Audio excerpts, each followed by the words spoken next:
Business Studies A-Level Investment Appraisal. What is investment appraisal? It is a method used to determine if a project is financially worthwhile. There are three methods used in investment appraisal, namely payback method, average rate of return, and net present value. We will see all three in more details. Some typical exam questions would be: compare two different projects and recommend. Why do you recommend it? Secondly, what are the advantages and disadvantages of each method? Let's take a typical scenario. Uncle Tom Jones has won the national lottery and has offered you a gift of £150,000. You are on cloud 9 and would like to invest the money in a specific project. You want to choose between two different business projects, namely Project A, offering online services to expats. Project B, buying and running a cabaret. Which one would you choose? Of course you want to choose the most profitable one. Investment appraisal can help determining the most profitable one. Beforehand, you estimate the initial outlay and the expected return of each project.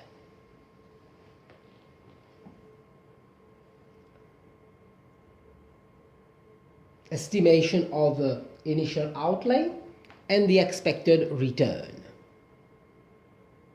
Project A and Project B. Initial outlay 100,000 and 120,000 for Project B.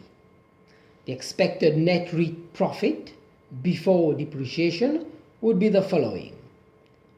In year 1, 2, 3 and 4, 5 for Project A, and for Project B the following figures. Now we will consider the three methods used in investment appraisal while treating some typical exam questions.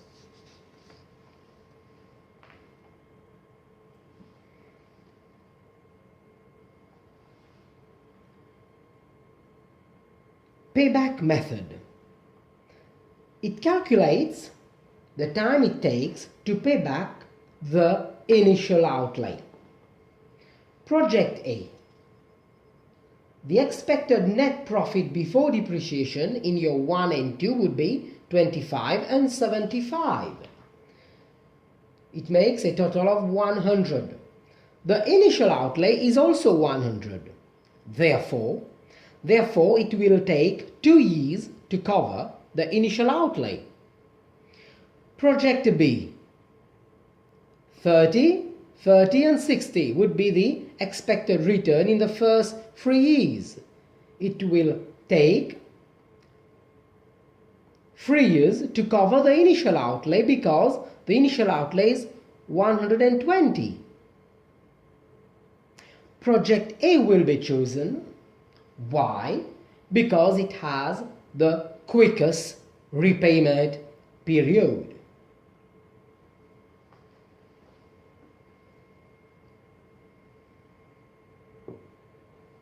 Now, what are the advantages and disadvantages of the payback period method?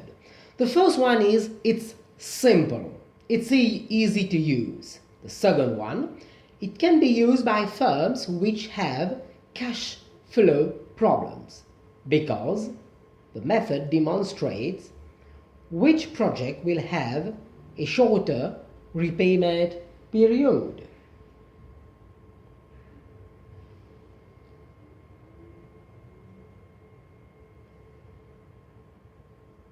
Disadvantage. Well, there are two. The first one is the return received after the payback period is not taken into account. And secondly, the method ignores profitability as it focuses exclusively on the speed of the repayment.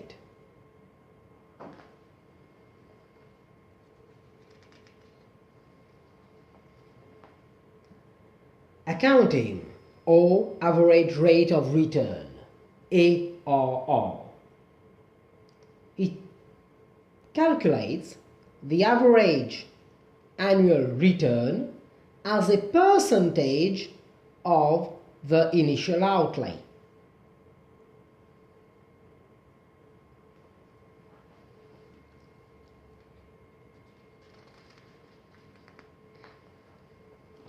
Let's consider firstly project A. The total return over the first 5 years would be 25, 75, 50, 50 and 50. It gives us a total of 250. The initial cost or the initial outlay is minus 100,000. Therefore, 250 minus 100 gives us 150 as overall return. Now the average return per year would be 150 divided by the number of years, 5. It gives us 30. 30 divided by 100, which is the initial outlay, gives us 30%. 30% therefore would be the ARR, the accounting rate of return. We can also calculate the ARR for project B. The total return over the first 5 years would be 240 minus the initial outlay. It gives us 120. 120 divided by the number of years, 5. It gives us 24, and therefore 24 divided by the initial outlay gives us 20%. Project A has an ARR of 30% and the ARR for project B is 20%. Project A will be chosen because it has the higher ARR. Now, what are the advantages and the disadvantages of each of the ARR? Well, first of all, ARR calculates profitability of the project, contrary to payback method. Once you have the ARR of a project, you can make comparison with other investing projects and hence deciding for the most profitable option. The disadvantage is the calculation fails to consider the time factor. It assumes that 30% or 30,000 earned in year 2 is identical to 30,000 earned in year 1. Now let's come to the third method, which is NPV, net present value. The net present value takes into account the size of the cash flows over the life of the investment. Secondly, it also makes adjustment for the timing of the cash flow. And thirdly, it gives a greater weighting to the inflows of cash in the earlier years. We are going to discount the net return before depreciation at 8%. 8% then will be the discount factor. At exam level, a table of DCF will be provided.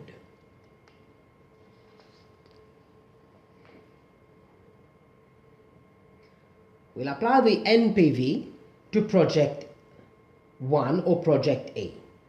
Well, we have here the net return before depreciation, discount factor 8, calculation and present value.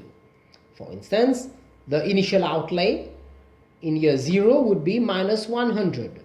Multiply by 1, it gives us minus 100. The net return before depreciation in year 1 would be 25. Multiply by the discount factor 8%, it gives us a total of 23. We do the same for the net return in year 2, 3, 4 and 5. For instance, 50 multiplied by the discount cash factor will give us 34. The NPV helps us to calculate the present value of what we are going to receive in the coming years. For instance, 75,000 pounds received in year 2 will have a current value of 64.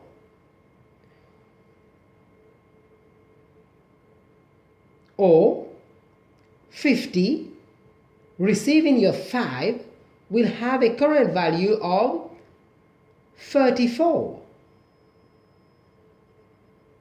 In today's term, the project is expected to be worth £98,000 more than it would cost.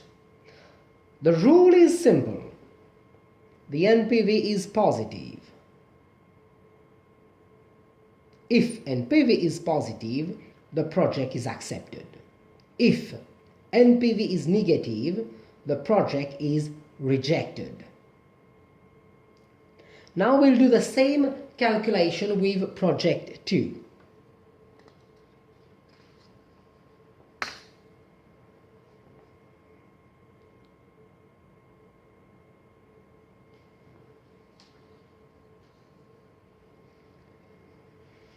Initial outlay and the net return after depreciation.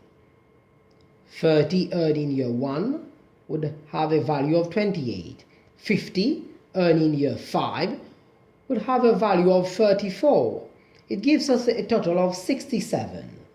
NPV is positive, but so far project A has a higher NPV, as we've seen earlier, 98. Project A will be accepted and project B will be rejected.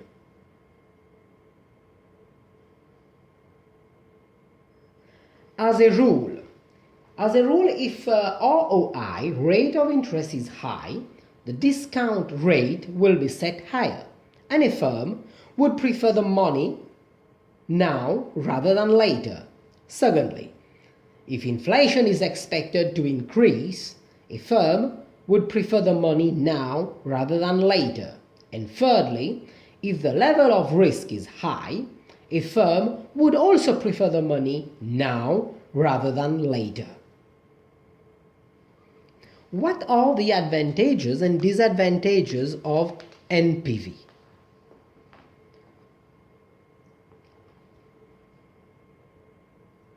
Well, the first advantage is net present value takes into account the time factor of money, contrary to payback and average rate of return. Second advantage, the discount factor can be adjusted or adapted to market situations, for instance, to rate of interest. What are the disadvantages? The first one is it is a complex method where expert knowledge is required. That's why NPV is seldom used by small firms. Secondly, the whole calculation is wrong if one picks the wrong discount factor.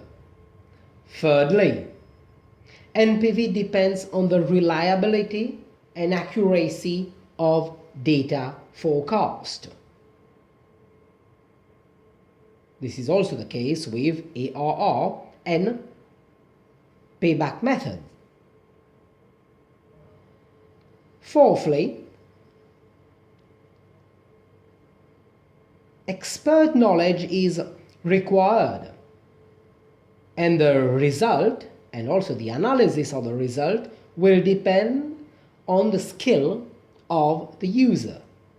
Finally, the NPV focuses on qualitative factors, but not on it focuses on quantitative factors, but not on qualitative factors, such as employee reactions to a new project, or environmental impact, or ethics. That's why investment appraisal is useful when it is backed by a sensitivity analysis.